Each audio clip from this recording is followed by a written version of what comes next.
सबसे पहले मैं शुरुआत करना चाहता हूं कि हर एक इंसान को क्या चाहिए।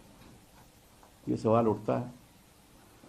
मैं चाहता हूं कि जो हवा से मैं सांस लेता हूं वो स्वच्छ हो, और जो मैं पानी पीता हूं वो भी स्वच्छ हो। यही दो चीजें इंसान को चाहिए। तो पिछले 21वीं सदी में 25 साल में 11 साल 15 साल भाजपा ने राज किया और 10 साल यूपीए ने। हाँ, 15 साल एनडीए ने, 10 साल यूपीए ने। तो क्या इन दो चीजों के बारे में सोचा कि हर एक इंसान को हवा चाहिए जिससे वो सांस ले सके। आप दिल्ली की हालत देखो, पिछले 11 साल प्रदूषण बढ़ती जा रही है। इनकी कोई नीति रही? जीरो। पानी इंदौर में देखो क्या हुआ है। मतलब कि ऑफिशियल रिस्पांस केवल घंटा है और कोई रिस्पांस ही नहीं है। और वहां कहते हैं कि 15 लोगों की मृत्यु हो चुकी है, 310 लोग तो अस्पताल में हैं। अब ऑफिशियल आंकड़े तो मेरे पास थे नहीं, लेकिन अखबारें कहती हैं। अरावली को खत्म करना चाहते हैं, जहां स्वच्छ पानी दिल्ली का अरावली से आता है, उसको खत्म करना चाहते हैं। और माइनिंग को बढ़ोतरी दे रहे हैं। और इनका आज कभी प्रधानमंत्री से पिछले 5 सालों में आप हर नल में जल का कुछ सोचा, कोई सुना? ये बड़ी भारी स्कीम इन्होंने चलाई थी, हर नल में जल। तो ना नल रहे ना जल रहा, और वैसे भी देश भी जल रहा। मणिपुर जला, और जहां भी देखो हत्याएं हो रही हैं।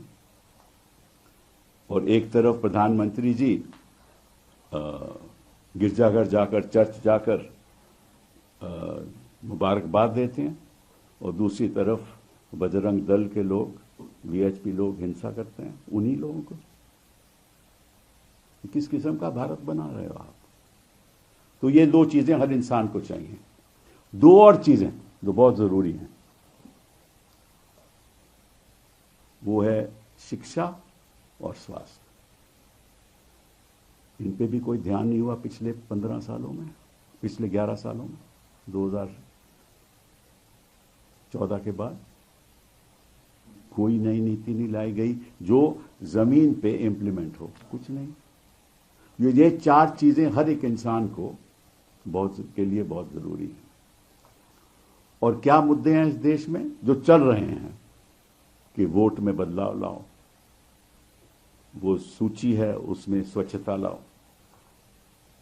ये चल रहा है। और ऐसा लगता है कि जो इलेक्शन कमीशन है वो ऑपोजिशन के खिलाफ है।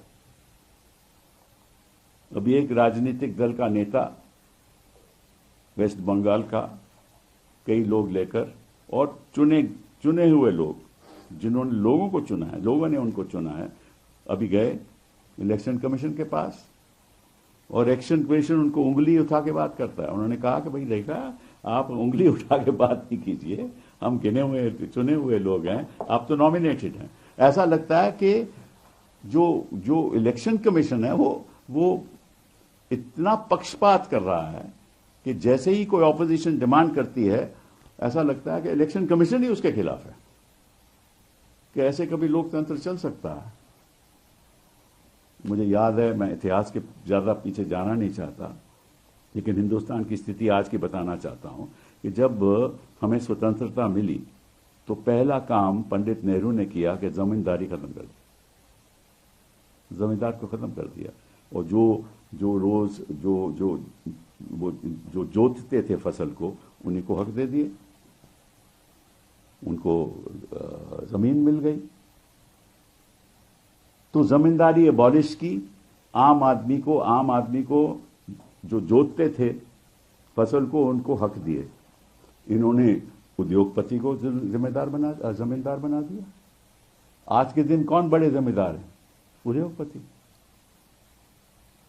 हर चीज तो उनको मिल रही है। तो देखो कितना बदलाव आया है हमारे देश में, कितना बदलाव आया है कि आम आदमी के बजाय बड़े बड़े लोगों को सब कुछ मिल रहा है, चाहे वो पोर्ट हो, चाहे वो अपने एयरपोर्ट हो, कुछ भी हो, मिल रहा है। तो मुझे ये समझ नहीं आती, और ये बात स्पष्टता से हमें कहनी चाहिए कि इन 11 सालों में इस देश में कोई बड़ी भारी उपलब्धि नहीं हुई किसी भी क्षेत्र में। अब जीएसटी को देख लीजिए, जीएसटी में कितने सालों के बाद बदलाव आया। अब इन्होंने रेट कर दिए 18% और 5%, पहले कई मल्टीपल रेट थे। और अरविंद सुब्रमण्यन इनको कहते रहे कि बाप ये मत कीजिए, अरुण जेटली को कहते रहे, उन्होंने नहीं माना, और कांग्रेस पार्टी भी कहती रही, और आज जीएसटी उन्होंने अभी इसी साल चेंज किया है। तो हर चीज इनको प्रोपेगेंडा के तौर पे ये करते हैं, और फिर कहते हैं बड़ी हमारी उपलब्धि है कि हमने देखो ये गिफ्ट दिया है, जीएसटी का गिफ्ट दिया है देश को। उसे हुआ क्या है कि जो उनकी जो पैसा आता है जीएसटी के द्वारा सालाना, वो कमती हो गया। 2 लाख करोड़ पहले आता था, 1,70,000 करोड़ रह गया, और प्रदेशों के पास पैसा नहीं है। और इन्होंने गांधी जी के साथ क्या किया, एक तरीके से मनरेगा में गांधी का नाम हटाना एक किस्म की गांधी की हत्या है। मैं जब पार्लियामेंट में कुछ सालों पहले मैंने भाषण दिया था कि कोई भी भाजपा से उठ के ये कह दे कि सबसे बड़ा आतंकवादी गोडसे है, किसी की हिम्मत नहीं हुई, और इसीलिए आरएसएस को बैन किया गया, वही सरदार पटेल ने। और 2 साल जब बैन हुआ तो इन्होंने चिट्ठी लिखी सरदार पटेल को, और हम वादा करते हैं कि आइंदा हम राजनीति में कोई हिस्सा नहीं लेंगे, हम केवल सामाजिक काम करेंगे। तो उनका सामाजिक काम आप देख लो, हर यूनिवर्सिटी में घुसे हुए हैं, हर इंस्टीट्यूशन में घुसे हुए हैं, गवर्नरशिप में घुसे हुए हैं। कोई संस्था हो तो पहला ये होता है कि भाई ये आरएसएस के प्रति है या नहीं, उनका आदमी है या नहीं। कहाँ वो आरएसएस और कहाँ आज की आरएसएस। और विदेश नीति में देख लो, हम आज आइसोलेटेड हैं। हमारी कितनी इज्जत होती थी, पंडित नेहरू जहां भी जाते थे इतनी इज्जत होती थी उनकी, एक विश्व के वो वाकई में विश्व गुरु थे। अब अपने आप को आप विश्व गुरु कह दो तो इसका मतलब ये नहीं कि आप विश्व गुरु बन जाते हो, दूसरे लोगों को यह पहचानना चाहिए कि वाकई में आप विश्व गुरु हो। उस समय पहचानते थे पंडित नेहरू को, आज हम अपने घर में ही डिंडोरा पीट रहे हैं कि हम तो विश्व गुरु हैं, कोई बात आपकी मानता नहीं है। और जिस किस्म की आप विदेश नीति करते हो उसका नतीजा हम देख रहे हैं। 50% टैरिफ लग गए, और 50% टैरिफ लगे तो हमारी एक्सपोर्ट जो है वो लगभग उसमें बढ़ोतरी आ गई है, कमती हो गए हैं एक्सपोर्ट हमारे 30-40%। तो वहां भी आमदनी कम हो गई। और कौन पीड़ित लोग हैं? वही जो टेक्सटाइल बनाते हैं, लेदर गुड्स बनाते हैं, जेम एंड ज्वेलरी बेचते हैं, फिशरीज, उनकी आमदनी कम हो गई और कोई रास्ता दिख नहीं रहा। उन्होंने कहा था कि भाई अगस्त तक हम ट्रेड पैक कर लेंगे, एफटीए कर लेंगे अमेरिका के साथ, वो आज तक नहीं हुआ। और यहां ऑपरेशन सिंदूर के बाद हुआ क्या कि किसी विश्व में किसी देश ने भी पाकिस्तान की निंदा नहीं की।